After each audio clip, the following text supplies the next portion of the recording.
Andrew Bridgen has now issued a statement on the situation. We were discussing this on Wednesday. He's had the whip withdrawn so he can't, as a member of the Parliamentary Conservative Party, so he can't sit as a Conservative MP in the Commons because of his comments about vaccines. Now, that's disappointing coming from this channel, I've got to say, because that's not actually the case. I'm disappointed that the Chief Whip, Simon Hart, with the support of the Prime Minister, has chosen to suspend me as a member of the Conservative Parliamentary Party. So he's suspended, and as I said, he can't speak in the House of Commons, but he's still on full pay, though.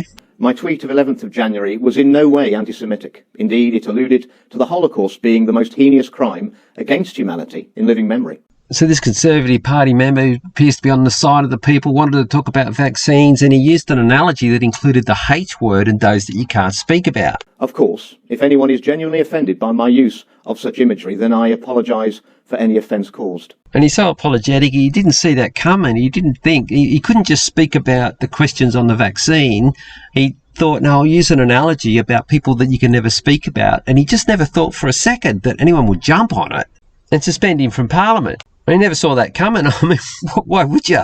I wholeheartedly refute any suggestions that I am racist, and currently I'm speaking to a legal team who will commence action against those who have led the calls suggesting that I am. And whether you're accused of being a racist and whether you win your court case or not, that has no impact on the people out there that are subject to the jab. It's speaking about it in a parliament would have made a difference, but now you can't. Indeed, the Israeli doctor I quoted in my tweet has stated that there was nothing at all anti-Semitic about the statement. Oh, you can see what's going on here. The fact that I have been suspended over this matter says much about the current state of our democracy, the right to free speech, and the apparent suspension of the scientific method of analysis of medicines being administered to billions of people. Now, he doesn't say it directly. In fact, he does it very cleverly by using the same word, but to a different topic, the suspension of medical scientific principles versus the suspension of him being in Parliament. And he's saying, well, that's what I wanted to talk about. But that's not why he was suspended. As I've consistently maintained, there are very reasonable questions to be asked about the safety and effectiveness of the experimental mRNA vaccines and the risks and benefits of these treatments. Well, those things should be publicly discussed before, during and after, not just in Parliament, but all across the media or across government. But of course it's not. And this is their way of making out like he tried to talk about it in Parliament, but he got suspended for something that's unrelated, but he still can't talk about it.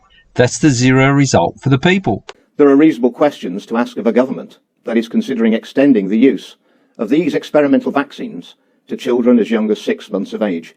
These, ladies and gentlemen, are babies. No, he's talking about babies getting emotional. He's really on our side. There are reasonable questions about the side effects of mRNA vaccines, especially when we know categorically that the current risk of harm to most of the population, and especially young people, from COVID-19 is minuscule. Well, he's just stating the obvious as experienced by people and observed in their community. And all the statistics confirm that, and the government hasn't produced any research, scientific, peer-reviewed paper confirming that anything to the contrary. But government policy and action is in contravention of that, because it doesn't have to go along with all that. It needs to be questioned, and when it's not, to get it to go along. Now, of course, that opportunity's been missed. This is what he reckons he would have been doing if only they hadn't taken his innocent mention of those you can't speak about and suspended him on full pay where he now can't do his job. Sounds like the nurses dancing during COVID. We have a government who indemnifies vaccine manufacturers from claims against the harms caused by their products, and a government who, it appears, actively look to remove MPs who raise questions about those harms. So this is the core of why they're putting up this theatre. It's to attempt, despite all the evidence that the government has done zero for the people, they're trying to make out like, well, there are elements in the government battling still on your behalf in the Conservative Party, so keep voting for the major parties. But they do this theatre all the time where it looks like you've got a bit of hope, someone's fighting, but at the end of it, as a lot of people have mentioned, it always ends up, when they get their way, as zero result for the people, zero result for us. So to me, this guy, he's just playing his role, all part of the theatre. I'm disappointed in UK Column. Look, for a long time, and they still do it, they present so much good information, they quote the government, and they do rational analysis. But on this one, they've either didn't figure it out, which I'm disappointed in, didn't figure this guy out, or if they did, they're not calling him out on it. No, that's it for this one.